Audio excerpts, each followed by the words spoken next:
আচ্ছা, আমাদের এখানে খুব ইম্পর্টেন্ট একটা অঙ্ক নিয়ে আমরা চলে এসেছি। অঙ্কটা কি? The bullet of mass 5 gram travels with the speed of 500 metre per second. একটা বুলেট 500 মিটার পার সেকেন্ড স্পিডে আমাদের ট্রাভেল করছে।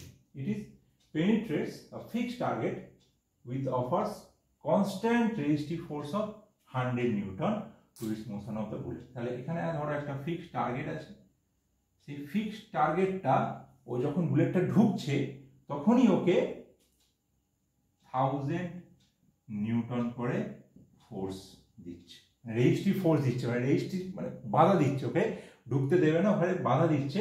সেই ফোর্সটা কত? 100 নিউটন। এইখানে আমাদের যে ডেটাগুলো আছে তাহলে আমরা লিখে নেব মাস ইকুয়ালস টু 5 গ্রাম আর স্পিড ইকুয়ালস টু দেওয়া আছে 500 মিটার পার সেকেন্ড। আমরা প্রথমেই দেখতে পাচ্ছি মাসটা কিন্তু গ্রামে দেওয়া আছে আর স্পিডটা কিন্তু দেওয়া আছে মিটার পার সেকেন্ডে, প্লাস ফোর্সটাও দেওয়া আছে নিউটন। তাহলে আমাদের ফার্স্ট কাজ হচ্ছে গ্রামটাকে আমরা গ্রাম রাখবোই না, ফার্স্টেই আমরা দেখে সেটা কেজিতে বলবো।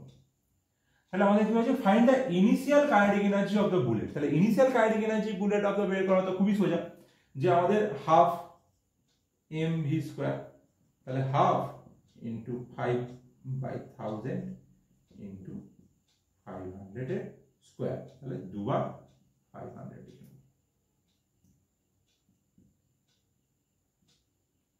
আর এখানে এটা কাটলে 25, তাহলে 25 আর 5 5 এর 25, তাহলে 625 জুল হয়ে গেল ইনিশিয়াল যে কাইনেটিক এনার্জি, যেটা বের করা খুবই সোজা ছিল। তারপরে আমাদের মেন কনসেপ্টের অঙ্কটা শুরু হচ্ছে এখন থেকে, যে distance through which the bullet have penetrated before coming rest. তাহলে ও থেমে যাওয়ার আগে ও কতটা ঢুকে তারপরে থেমেছে। তাহলে এখানে ফোর্স কতটা দিচ্ছে? 100 নিউটন। প্রত্যেকটা মিটারে ও 100 নিউটন করে কিন্তু ফোর্স দিচ্ছে। এ ঢুকছিল, কাইনেটিক এনার্জি কত ছিল? 625 জুল। এ ঢুকে আস্তে আস্তে আস্তে আস্তে এই জায়গাটায় থেমে গেছে। এখান থেকে এটা ধরে নিচ্ছি আমরা এস ডিস্টেন্স গিয়ে থেমে গেছে। তাহলে আমরা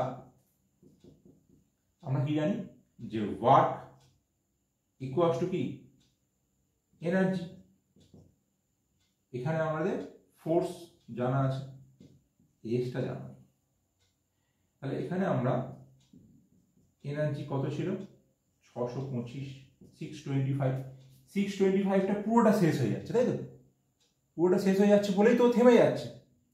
625 ইকুয়ালস টু হয়ে যাচ্ছে এফ ইন্টু এস, মানে কত আমরা জানি না, এফটা আমরা জানি, এফটা লিখে নিই 1000 into S. S equals to হয়ে যাচ্ছে 0.625 এত মিটার। তাহলে মাত্র 0.625 মিটার গিয়ে কিন্তু ওর পুরো এনার্জিটা হারিয়ে যাচ্ছে এবং ও থেমে যাচ্ছে। বোঝা গেল? এই জায়গাটা যদি কারোর কনফিউশন থাকে আমাকে কমেন্টে জানাবে। তারপরে কি বলছে? The speed with which the bullet emerges out target if thickness বলে দিয়ে 0.5 মিটার। তাহলে এইখান থেকে এইটুকুনি আমরা 0.625 মিটারে গিয়ে থামছিল। তাহলে 0.625 মিটার আগে নিশ্চয়ই এর একটা স্পিড থাকছে, থামছে না তো, তাই তো?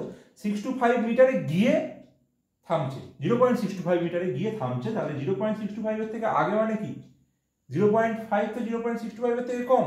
তাহলে ওখানে কিন্তু বুলেটটা থামছে না। এই জায়গাটা আমরা ছোট করে দিয়েছি, কেটে দিয়েছি। কেটে দিলে কিন্তু ওটা থামছে না। তাহলে এইখানটায় যদি আমরা বক্সটা এটুকু করে দিই, তাহলে কিন্তু ও ঢুকছে এবং ঢুকে আমাদের বেরিয়েও যাচ্ছে। এইটুকু যদি করে দিই তাহলে কিন্তু এটা 0.5 মিটার। তাহলে এখান থেকে ঢোকার সময় কত ঢুকছে? 625 জুল দিয়ে ঢুকছে। এইখান থেকে কিন্তু বেরিয়ে যাচ্ছে। এই বেরিয়ে যাওয়ার সময় ওর স্পিডটা কত সেটা আমাদের বার করতে হবে। তাহলে এইখান থেকে এইটুকুনির মধ্যে কতটা কাইনেটিক এনার্জি হারিয়ে যাচ্ছে সেটা আমরা বার করব। এইখান থেকে এইটুকুনি মানে 0.5 মিটারের ভেতরে কতটা কাইনেটিক এনার্জি ও লস করে দিচ্ছে। তাহলে এখানে আমাদের F into S equals to আমরা জানি ওয়াট মানে এনার্জি। তাহলে এখানে এফ মানে 1000 আর এস মানে আমরা 0.5। তাহলে 500 জুল কিন্তু ও হারিয়ে ফেলছে, লুজ হয়ে যাচ্ছে। তাহলে এখানে আমাদের কত পড়ে থাকছে, তাহলে এই জায়গাটা দিয়ে যখন বেরোবে কত ছিল টোটাল 625 জুল আগে ছিল। এই মাঝখানে যে কার্ভটা ছিল অথবা যাই যে কোনো সাবস্ট্যান্সই ছিল সেখানে কিন্তু 0.5 মিটারের জন্য ও 1000 ইন্টু 0.5 করে 500 জুল লুজ করে দিল। তাহলে এখানে ওর যেটা লস হওয়ার পরে যেটা আমাদের বেরোচ্ছে সেটা কিন্তু -500 জুল, তাহলে হয়ে যাচ্ছে 125 জুল। লস হওয়ার পরে আমাদের 125 জুল কিন্তু রিমেনিং থেকে গেল। তাহলে এটা হয়ে যাচ্ছে আমাদের লস, আর এটা রিমেনিং হয়ে যাচ্ছে 125 জুল। এই যে রিমেনিং পোর্শনটা, এই রিমেনিং পোর্শনটা নিয়েই তো ও বেরিয়ে যাচ্ছে। তার মানে কি আমাদের কাইনেটিক এনার্জি কার উপর ডিপেন্ড করছে, রিমেনিং পোর্শনটার উপরে। তাহলে বুলেটের মাস তো চেঞ্জ হয়নি, অ্যাকর্ডিং টু দিস কোশ্চেন বুলেটের মাস কিন্তু চেঞ্জ হয়নি, 125।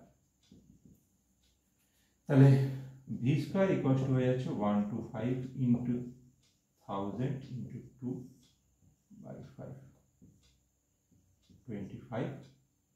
তাহলে এইটাকে আমরা রুট করার সময় এরকম করে লিখে দেবো যে 5 ইন্টু 5 ইন্টু এই 100টাকে 10 ইন্টু 10 আর এই 0টাকে 20 হয়ে যাচ্ছে, তাহলে 4 ইন্টু 5। হ্যাঁ, এরপরে লিখলাম এই 1000টাকে 100 ইন্টু 10 করে নিয়েছিলাম, 100টাকে আমরা 10 ইন্টু 10 এ ভাঙলাম, আর এই 2টা 10-এর সাথে গুণ করে 20 হচ্ছে, 4 5 20। কেন করলাম না, ভিটা করার সময় এই দুটো থেকে একটা বেরোবে, এই দুটো থেকে একটা বেরোবে, 4-এর রুট 2 আর 5টা কিন্তু রুট হিসেবে রেখে যাবে। তাহলে 5 2 10, 100 √5 মিটার পার সেকেন্ড ভেলোসিটি নিয়ে বেরিয়ে যাবে।